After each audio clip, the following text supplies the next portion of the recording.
Everyone loves to see and hear birds, especially in the springtime. But did you know that cats can be a major threat to the birds? DG Blair is here from the Stewardship Center, and she's going to talk about the opportunities that we have to make sure that that is not a problem. I'm the Executive Director of the Stewardship Center for British Columbia. And what does the Stewardship Center do? So basically, the Stewardship Center is a nonprofit organization that came out of a intergovernmental working group that was established in the 1990s, and then in 2006 transitioned to a nonprofit organization. And basically we focus on developing resources, programs for on-the-ground stewardship right across the province. So we basically try to create things that people can use across the province but maybe don't have all the resources to put together themselves. So we support stewardship organizations, individuals, conservation organizations, and local governments primarily around ecological stewardship. So what makes you different from the other groups that we have in town? What do you do? So we basically are sort of a more of the next level up in terms of creating resources that those folks can use. In other words, so if we have somebody up in Prince George who is doing stream keepers or watershed stewardship, that there's similarities across the board. And so we develop those resources, guides, etc. So we sort of fill that niche between on the ground and federal or provincial government. So we have three areas that we work in. One is around wildlife and species at risk. So we've developed a number of what we call stewardship practices guides. So these are, how do you do stewardship? What does it look like? And how can you govern your practices in terms of supporting stewardship? So wildlife and species at risk. Green shores is another aspect, so sustainable shorelines. And the third one is we call it supporting stewardship or building stewardship capacity. So basically looking at how can we build capacity amongst organizations, and we have some tools and resources for that. So today you're going to be talking about birds, I understand. Yep. So we call it our Cat and Bird Project, and so basically it falls under our Wildlife and Species at Risk program area. And so today we'll talk a little bit more about what we all can do to basically have healthy bird populations as well as have healthy pet cats. And what's important about the Comox Valley in terms of birds? Well, I think one of the things is that you have an awful lot of a real range of diversity of bird species. And of course you've got your wildlife management areas, so it's obviously been identified as an important area for conservation of bird species. So I understand this is one of the major stops for the flight path for migrating birds? That's correct. So that's why they call it an important bird area. And they also have a wildlife management area nearby. And what's the problem with the cats? So basically, what we have is, I wouldn't say that I wouldn't call it a problem. I always think of it as, it's an opportunity to basically have healthy pets as well as healthy bird populations. So what's happening right now is that we've got pet cats as well as feral cats, and so I'll just give a little bit of a definition of what a feral cat is. So a feral cat is a cat that is basically unowned, and it is on its own, and often they form colonies. So they basically try to survive on their own by just catching what they need to eat, versus a pet cat or a domestic cat, which may also roam, but is owned and fed by an owner. And so what the problem is, or the opportunity, is that we, both feral and roaming cats, basically, as we know, catch birds and other wildlife. Small mammals are also caught, so we've got a lot of native small mammals. But I think probably what speaks to most of our hearts is that we love to see the birds. And cats are they have a very deep instinct for predation, for catching wildlife and birds. And the statistics show that even a well-fed cat will still hunt just because of this deep instinctual, this deep instinct, I guess. And so what happens when we allow our cats out to roam, then they can catch birds. And the statistics also shows they don't actually even bring home. Some people say, oh, my cat doesn't hunt. Well, they only bring home 25% of what they've actually caught. And so there's a very, very big impact on bird populations. And the problem is that what we have is that cats are the number one human caused source of death of birds here in Canada. Nothing else compares to the impact of cats on bird populations, and bird populations are declining. So if a person comes to you and says, well, that can't be true because my cat only goes out at night and I know the birds are sleeping. Right. So depending on when the person lets that cat out and in, more than likely it's going to be dawn and dusk. And of course those are prime times when birds are on the ground foraging, feeding, and also nesting. And so cats actually have an impact on that as well. Mm-hmm. So what can cat owners do to make sure that they protect both the cats and the birds? Yeah. One is to think about that we want to have our pets to be as healthy as possible. And so when we allow our pets to go out and roam, then and that are unsupervised. I guess I should make sure that that's what we're talking about, unsupervised roaming. And when that happens, basically they can be hit by cars, they can get in fights with other cats or fights with dog, and we all know about vet bills from that. They can catch diseases that they cannot catch elsewhere. And needless to say, they can have an impact on our bird populations and other wildlife populations. So that's one of the things we do need to keep in mind, that cats who have indoors, or either indoors or are supervised when outdoors, actually lead longer, healthier lives. So we have to keep that in mind. So that's, I think, from a pet owner perspective, the number one. From the perspective of what we can do as pet owners to keep wildlife and bird populations healthy. One is habitat, and making sure that we have good backyard habitat for birds.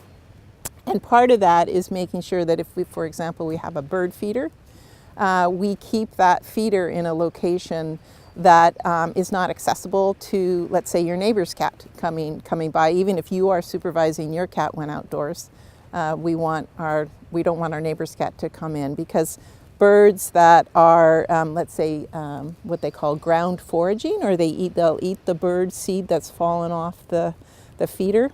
We want to make sure that there's some trays that you can get so the feed does not fall down on the ground, so those ground eating birds are not vulnerable. Because of course, if you have a feeder, they're down there eating, the cat can come up and easily catch them. The other is the placement of the feeder.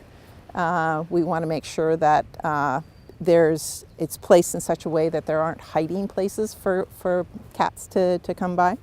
So that's one thing in terms of our backyards. The other thing, I think, from both the bird perspective and the cat perspective is, one, keep your cat indoors if you want, and there's lots of things you can do to keep an active, happy cat. If indoors, you can create indoor play spaces. A friend of mine, she's got various levels of shelves that are carpeted, and the cat goes all around, and it's great. Provide them opportunities to look outdoors, play with them, and so you can actually have a happy indoor cat. The other thing you can do is, if you want to have the cat to have access outdoors, is to you can create an outdoor catio. And so this is an enclosed space that, again, can incorporate natural features. They can see the birds, they can interact outside and get the fresh air, but you don't have to supervise them when they're outdoors.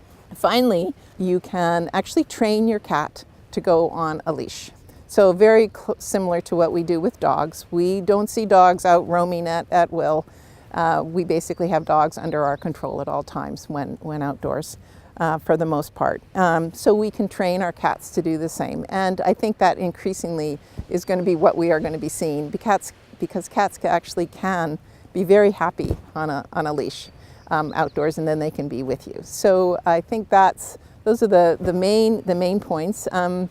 We also want to make sure that we neuter our cats, because cats are very prolific, and so it can come to a situation where we don't have too many cats, and what do we do with them, and then they don't have necessarily the care that needs to happen. And then finally, if you find yourself in a situation where you can no longer care for your cat, make sure you take it to the SPCA shelter so it can be cared for and rehomed. That's really important. Now I noticed your dog has a license and a leash. Do cats have licenses? So depending on your neighborhood, it is becoming more of a norm. One of the things I know, the city of Calgary, for example, has had a very, very successful program through licensing. And basically, if your cat does happen to get out, then that cat can find its way home again. If there's no identification on your cat and it does happen to get out and roam, the likelihood of it finding its way back is quite a bit less as compared to a dog. Now, SPCA does pick up stray dogs. Do they pick up stray cats? You know, I'm not sure the answer here in this area. I know, for example, in certain municipalities, Dawson Creek in British Columbia, they have a licensing program, and part of that is to help return pets to their owners, and Calgary has a very, very good, they're probably the most progressive in terms of getting the cats to be returned home if they happen to get out. Now, I heard of one owner who actually put in a tattoo or microchip to the ear, but then they didn't want it anymore, and so they took it to another community and let it go. So if you don't want your pet and you find you can't take care of it, what do you do with them? So basically, as I'd mentioned, you need to take it to a shelter, the SPCA. They have really good facilities there. They can care for them until they rehome them. So with the stewardship project, do you work with vets at all to say, can you neuter for free for one day a year or something? That's a great point. Certainly we are working, we have veterinarians on our technical advisory committee, and we are working to try to get some information that can be offered at, we have a Happy Cat, the Happy Indoor Cat brochure, and to get that sort of information that's can be at the vet offices. So we're working with vets, and we're also working with the Canadian Wildlife Service from the bird end of things, and also the SPCA, the BC SPCA, to integrate the information about the impact of roaming cats from the wildlife perspective, along with the impact of how it's really not as good for your pet to be allowed to roam unsupervised from the SPCA. They're very much in favor of that as well, because they look at it from the animal welfare point of view. And if they want more information, where do people go to find it? Well, we've got a website, so if you go to stewardshipcenterbc.ca and then / cats and birds, it's also on our homepage. So we have all sorts of information for pet owners. We have information for municipalities that are interested in working more with us on this project. And then we have also resources to the National Nature Canada webpage, which has, again, more resources. So there's a lot of resources that are sort of up and coming. This is, I think, in terms of the knowledge about the impacts of roaming cats on bird populations in particular is fairly cutting edge. So, like, I had a cat. I will be the first to say I did not know the impact of this, and now that I do know, change my practice. So, leash training, the way to go with a new kitten that I would get, and feel quite confident that we'd be able to be out there with the dog and the cat on their leash. 2 thumbs up. Thank you. You're very welcome. Nature Canada started the Cats and Birds program years ago, and on a day like today, you can understand why. Cats and birds do need to live in harmony. Here is Louise Peterson to tell you what they've been doing with Nature Canada and with kids. So tell me more about what does Nature Kids do?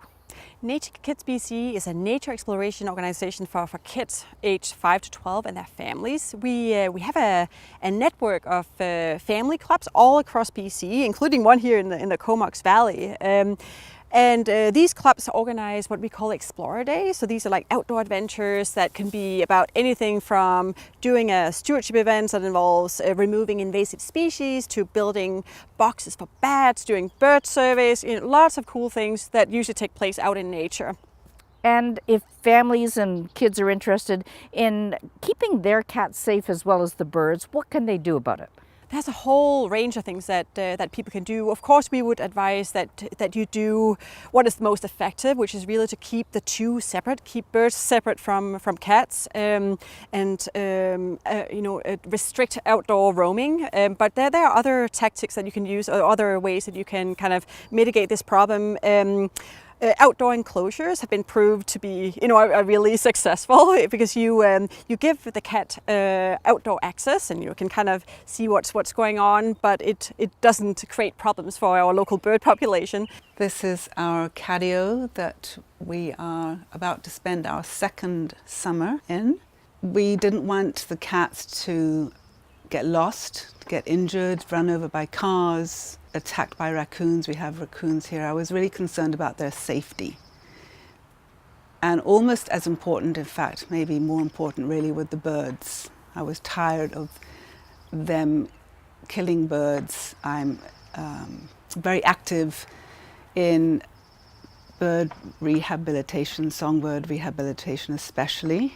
And I just didn't think it was right that I was allowing my cats to be roaming and killing birds when they could, when I was supposed to be rehabilitating, supposed to be protecting songbirds, and it was really a no-brainer eventually. It is natural instinct for them to jump at things and run after birds because they fly. Anything you move past a cat, they will jump at. But that doesn't mean that you should be letting them kill the bird. You should be allowing them to do it, really. There are other ways you can keep them happy and entertained. They're always out here when we come out. And they have their cat stands here on the porch and also in the house. So they get to see, look out the window. They have scratch boards everywhere. The house is littered with catnip-filled toys. So they're pretty happy. You just have to spend a bit of time and just do the work. They end up being happier cats. They're calm. Our cats are calm. They're more friendly to people. They like people coming in. They used to run away when people would appear because they didn't know who they were. But now it's almost like, oh, this is exciting, a new face. And they're healthy. We don't have to worry about taking them to a vet because they have wounds or they're ill. We don't have to worry about how they're going to be home tonight. We all sleep better and we have more birds than ever. It's just much better. There are also other tactics like putting a bib or colorful color on, which will alert the birds that there's a cat nearby. But that does not really solve the problem with baby birds and nestlings, which cannot flee if a cat is creeping up on them. And what is the Nature Kids doing with the cat and bird program? Yeah, so Nature Kids BC gets involved with a citizen science project every year. We've been doing that for at least the last 6 years, and it's really popular. Like, we find that our youth members are really excited to be able to contribute in such a tangible way to generating new knowledge. We had our youth members involved in testing different tactics for us. We had some that were testing the effectiveness of a colorful color, a bib, which it's really long and it prevents the cat from leaping. It definitely makes it much more visible, and also training that cat to walk on a leash wearing a harness. And we definitely saw some a reduction in the cats kind of bringing home birds. But I mean, as I said before, the best thing is really to try and keep the two absolutely separate, or to strictly supervise the cats when they're outdoors. We've been trying to kind of raise awareness that this is not just a matter of protecting the birds. It's also to kind of keep cats safe, because we know that when cats go outdoors and they are unsupervised, they roam, they are much more likely to catch some sort of disease, get injured through some sort of like fights with dogs, cats, or wildlife. So it's really to protect the cats as well. But definitely, like from the bird issue is also a very significant one. We know that around 5 to 7% of Canada's birds are killed by house cats every year, and a lot of birds that are killed are native species that are already sort of like experiencing a lot of pressures from habitat loss. There's food insecurity, and climate change is taking a big toll and providing a pressure on their population. So when we have an area like this, which is very natural, but you also have houses and condos very close by, what danger does that pose? Yeah, well, in any setting like this, where you've got a lot of houses, and you're such close access to the outdoors, and this is a really important bird area. Really the advice that we can give is to, for people to really consider like the sort of options that they have to keep both their cats safe and to keep the birds safe. We definitely have come to realize that whole color, that thinking that, cats deserve to be outside, it's very ingrained, even within our own nature kits. And so there is definitely a need for more public education that cats are an introduced species, not a native species, and they have a huge impact on birds. It seems like a lot of cat owners, if they do not see their cat bringing home dead birds or injured birds, they don't think that it's a real issue. But there has been lots of research studies done that actually show that most cats are involved in hunting birds. It's just a natural. It is like an instinct. They cannot help it, even if they don't kill it. They may try and play with it. And birds are just very susceptible to the scratches, which will undoubtedly lead to infections and death. So yeah, it is really important that we try and protect the cats and the birds by keeping the cats inside if possible. If people are interested, where can they go for information? They can go to our website, which is naturekitsbc.ca. Nature Canada also has a wonderful website that is dedicated to the Cats and Bird project, which is catsandbirds.ca, which provides a lot of resources for what people can do, and there are opportunities to kind of to take action on that particular webpage. From the Comox Valley, this is Judy Murakami for Shaw TV.